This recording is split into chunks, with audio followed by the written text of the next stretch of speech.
Salut tout le monde. Aujourd'hui, je vous propose une vidéo qui va porter plus particulièrement sur des pièces d'équipement. Plus je fais de la photo, puis plus je me rends compte que ce qui m'intéresse vraiment, ce qui m'intéresse particulièrement en photo, c'est vraiment l'approche dite macro. Les petits sujets, je trouve que ça nous permet, en les photographiant, ça nous permet d'entrer dans un monde qui est méconnu, un monde qu'on ne voit pas très souvent, pour ne pas dire à peu près jamais. Ça nous permet de découvrir des animaux qu'on ne connaît pas vraiment, puis les faire découvrir aux gens aussi, évidemment. C'est vraiment grâce aux macro-photographes, aux photographes qui se spécialisent en macro-photographie, qu'on est capable de voir ces sujets-là, ces animaux-là. Puis moi, tu sais, la macro-photo, c'est rendu que je la pratique autant sous l'eau, dans les marais, les buissons, avec les insectes, les amphibiens, les poissons, même avec les fleurs. C'est vraiment une approche qui me plaît vraiment.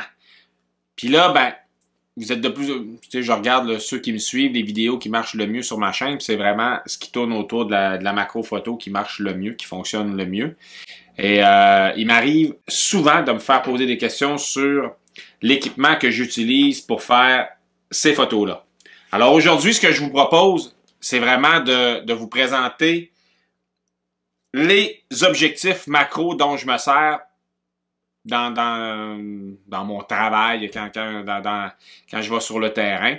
On va parler aujourd'hui strictement des objectifs macro. On va un petit peu déborder vers la proxy photo. Hein?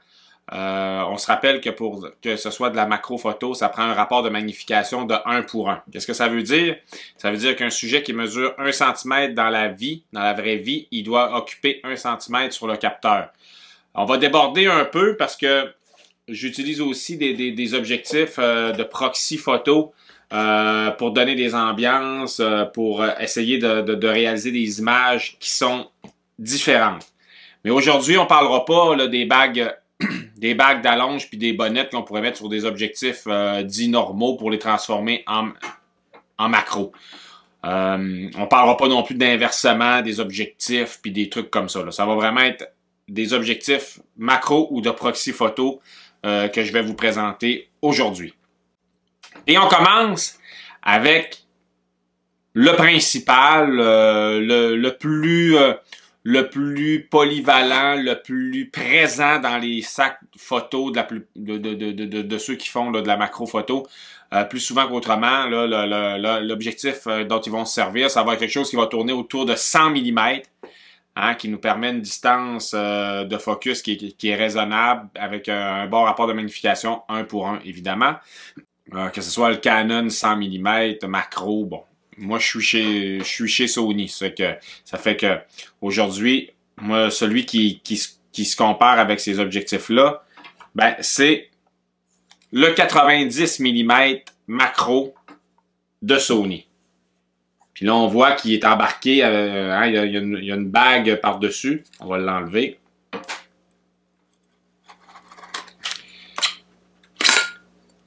Cette bague-là, c'est pour mon caisson sous-marin. Ça me permet, avec les boutons du caisson, de faire mon focus manuellement avec l'objectif. Moi, je l'utilise. S'il y avait une bague par-dessus, ça donne quand même une indication de l'usage que je fais de cet objectif-là. Je ne m'en sers strictement que sous l'eau. Hein, c'est vraiment dans le Saint-Laurent principalement que je m'en sers dans un caisson.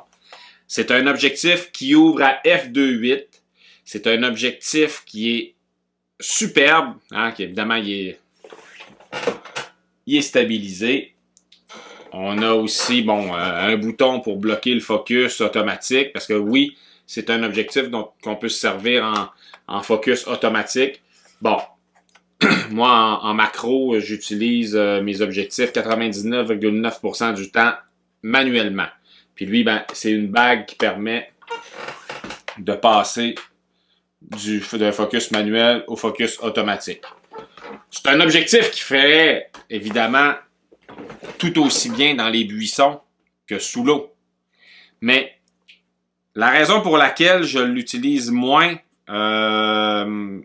sur Terre, on va dire, c'est parce qu'il est quand même assez lourd. Hein? Si on monte ça sur un boîtier, je trouve qu'il est quand même assez volumineux.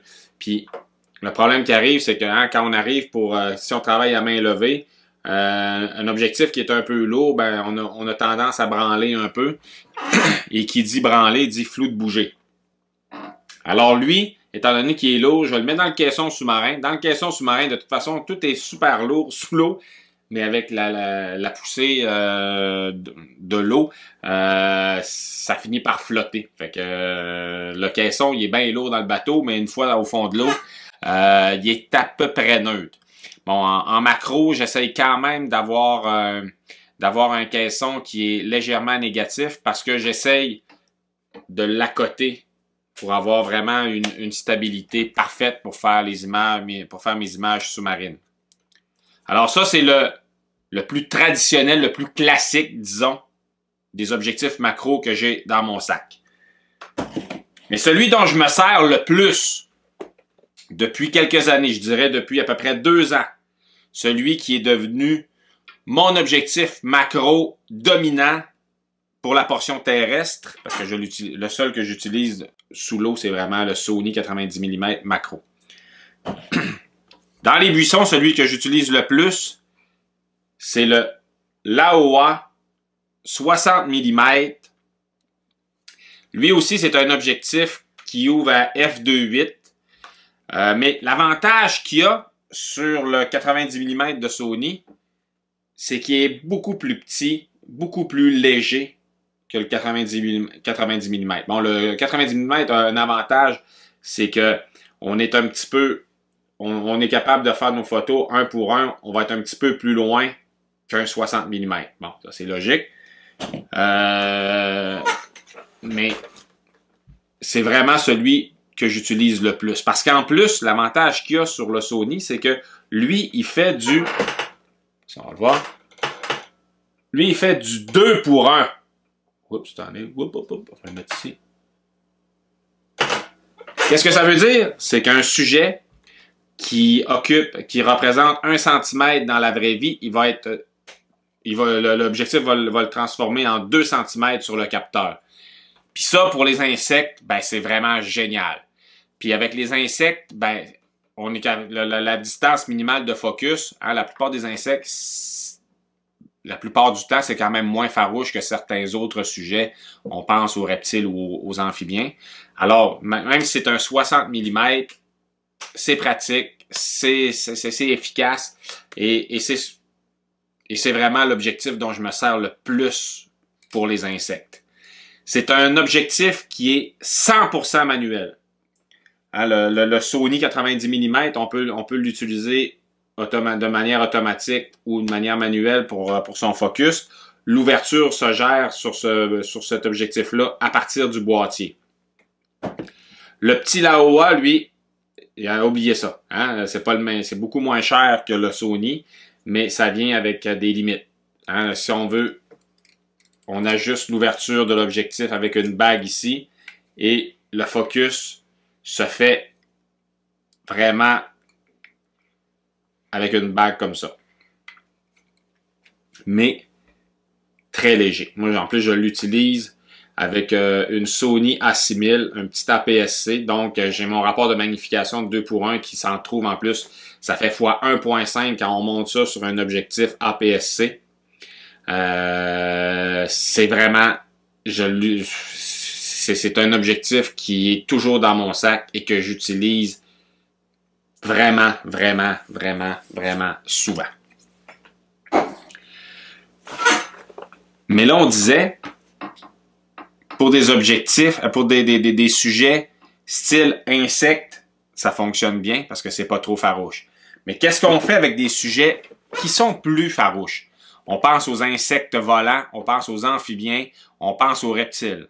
Dans ce temps-là, lui, il retourne dans mon sac et je change d'objectif à ce moment-là et je vais du côté de Tamron. Et là, je vais chercher un gros 180 mm macro.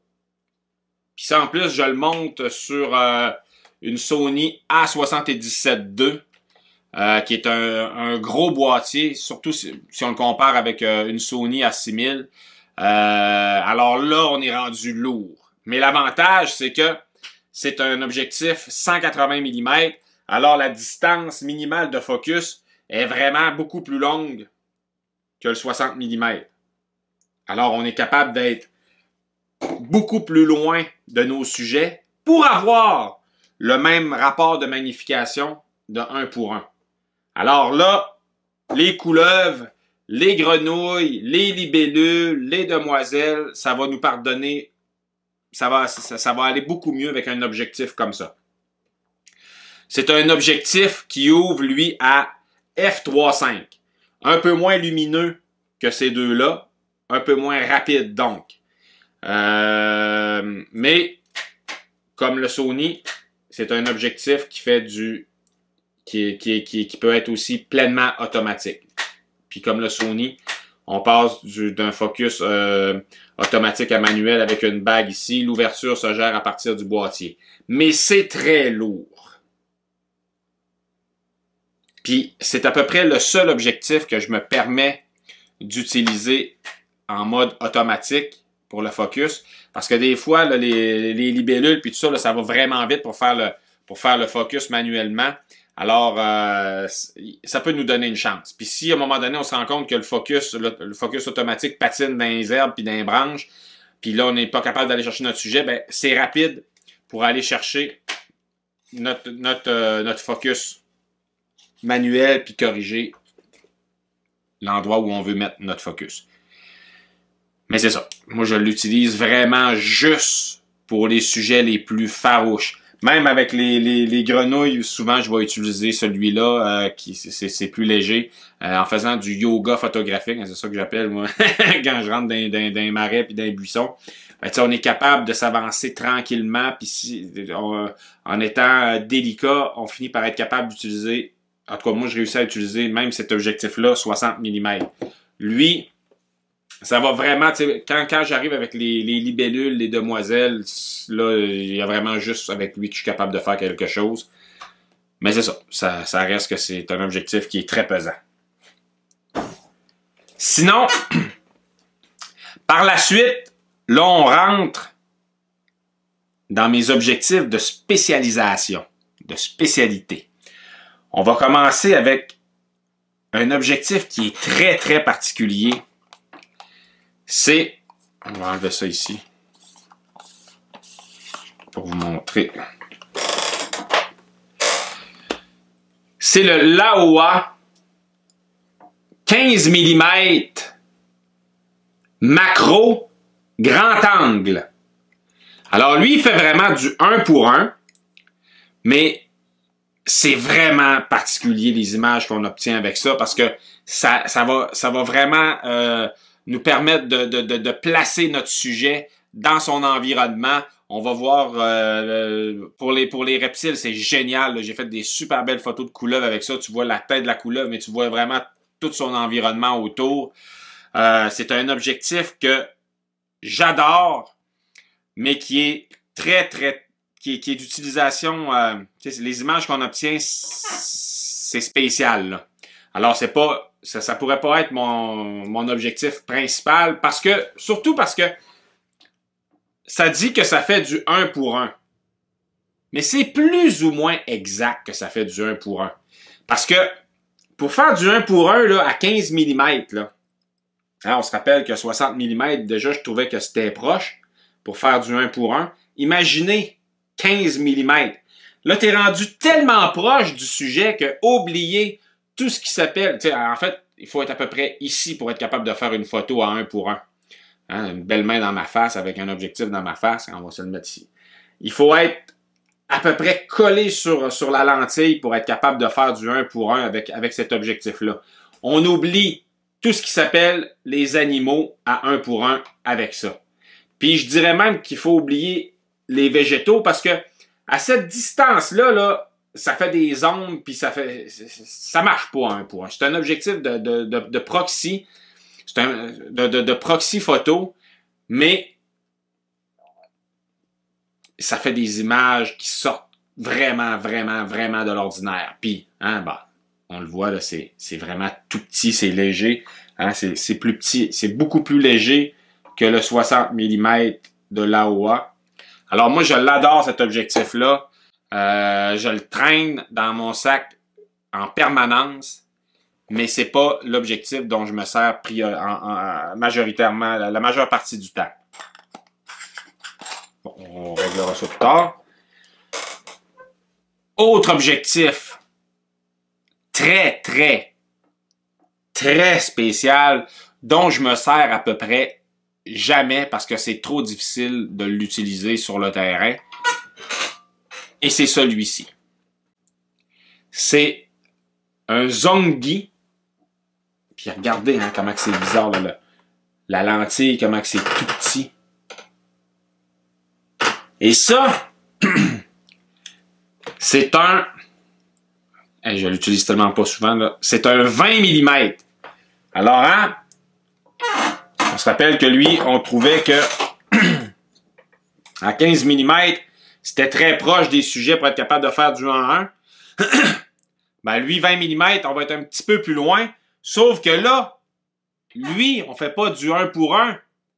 On fait du 4 ou du 4,5 pour 1. C'est un objectif qui ouvre à f2. 4 pour 1, là, ça veut dire que 1 cm dans la vraie vie, c'est 4 cm sur le capteur. Ça, c'est de la super macro que ça nous permet de faire. Mais la zone de focus à 4 pour 1, 4,5 pour 1, est tellement mince que même pour les insectes, on n'est pas capable d'avoir la tête au complet. On va être capable d'avoir une partie de l'œil, une partie de la tête.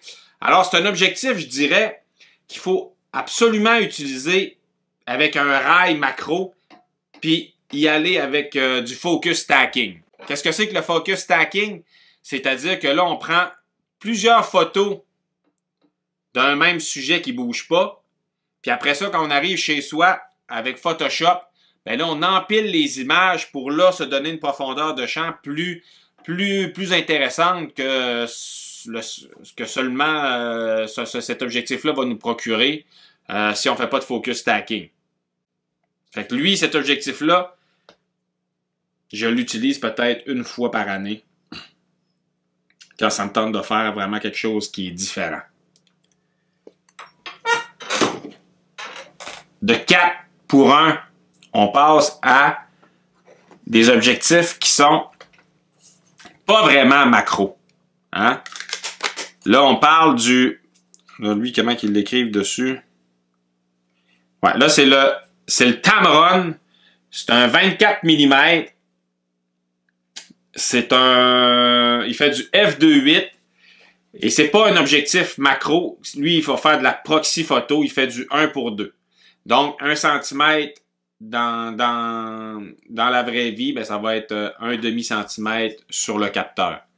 Moi, je l'aime beaucoup parce que c'est quand même, c'est grand angle. Fait que pour ce qui est des végétaux, puis les fleurs, puis tout ça, même les amphibiens, c'est intéressant ce que ça permet de faire. Ça donne ça place le sujet dans son environnement. Ce qui est une situation que j'apprécie de plus en plus en faisant de la photo. Hein. Au départ, en macro, on a tendance à vouloir vraiment là, faire des gros portraits puis aller chercher là, les détails de la tête. Puis là, on voit à peu près rien d'autre que juste la tête. Puis plus que tu en fais, puis à un moment donné, tu te rends compte que c'est le fun d'avoir vraiment les détails du sujet, mais d'avoir quand même le sujet dans son habitat. Alors cet objectif-là, il est intéressant pour ça. Mais là, je viens de le surclasser avec un objectif Lens Baby. Et là, lui, c'est un 50 mm. Tu vas me dire, mais là, Patrick, 50 mm, il n'y a rien de proxy ni de macro là-dedans. Là. En effet. Et là, c'est le seul objectif que je vous présente aujourd'hui et que j'utilise en trichant. C'est-à-dire que là, je vais utiliser des bagues d'allonge dessus pour aller chercher vraiment, pour le transformer en objectif macro. Parce que à la base, la distance minimale de focus, c'est 45 cm, cette affaire-là. 45 cm à 50 mm. 50 mm, c'est à peu près ce que l'œil humain voit. Donc, si tu vois une araignée à 45 cm sur ton capteur, ça va être à peu près ce que tu vois avec tes yeux. Alors là, on est vraiment loin de la macro. C'est pour ça qu'avec des bagues d'allonge, ben là, je suis capable de me rapprocher beaucoup. Puis là, je fais de la macro. Puis pourquoi je l'aime, cet objectif-là? C'est que c'est le Soft Focus 2 de Lensbaby. Et là, lui, ce qu'il permet de faire, c'est vraiment des images oniriques. Hein? On est capable de faire des ambiances vaporeuses avec ça, presque brumeuses. Et ça donne un rendu que je trouve très poétique. Avec les fleurs, les végétaux, c'est vraiment génial. Mais j'ai même fait des couleuvres avec ça. Ça donne des images qui sont vraiment différentes. Puis en photo, ben, tu sais, hein, il y a tellement de monde aujourd'hui qui ont des appareils photo allant du iPhone à aller jusqu'aux appareils les plus élaborés. Avec toutes les photos qui se publient sur les réseaux sociaux, à un moment donné, il faut être capable de se démarquer. Puis moi, je suis toujours à la recherche d'outils qui me permettent de faire des images différentes qui vont retenir l'attention sur les réseaux sociaux. Alors, le Lensbaby, c'est vraiment un objectif. Ça fait pas longtemps que je l'ai, mais c'est vraiment un objectif que j'apprends à maîtriser de plus en plus. Depuis quelques semaines, c'est vraiment cet objectif-là dont je me sers le plus. Vraiment intéressant. Hein? C'est un objectif qui ouvre de 2.5, f2.5 jusqu'à f22. Bon, le f2.5, f2.8, aller jusqu'à f4, c'est là qu'on a les effets vaporeux. Puis après ça, ben, si on va au-delà de ça, ben là, on obtient des images macro tout à fait nettes. Alors, c'est quand même un objectif qui est très polyvalent et que j'aime beaucoup. Alors voilà, par rapport aux objectifs en macro photo, ce sont ceux-là dont je me sers le plus souvent. En fait, c'est les objectifs macro que je possède, donc c'est ceux-là que j'utilise. J'espère que ça va vous donner des idées, que ça va vous permettre de voir un peu mieux quels objectifs utiliser dans telles circonstances, puis que ça va peut-être vous donner l'idée d'en vous en procurer un, puis mettre ça dans votre sac photo. Pour nous, ben, on s'arrête ici, et puis ben la prochaine, j'ai encore des vidéos qui s'en viennent sur les Galapagos. Je dois descendre du côté de la Côte-Nord. On commence à se préparer pour la saison de plongée. Alors, il va y avoir des images de nature québécoise qui s'en viennent. Puis je vous réserve aussi un petit quelque chose avec l'ordinateur post-production. Comment effacer, entre autres, comment effacer des taches sur le capteur, sur nos images. Alors, merci et à la prochaine.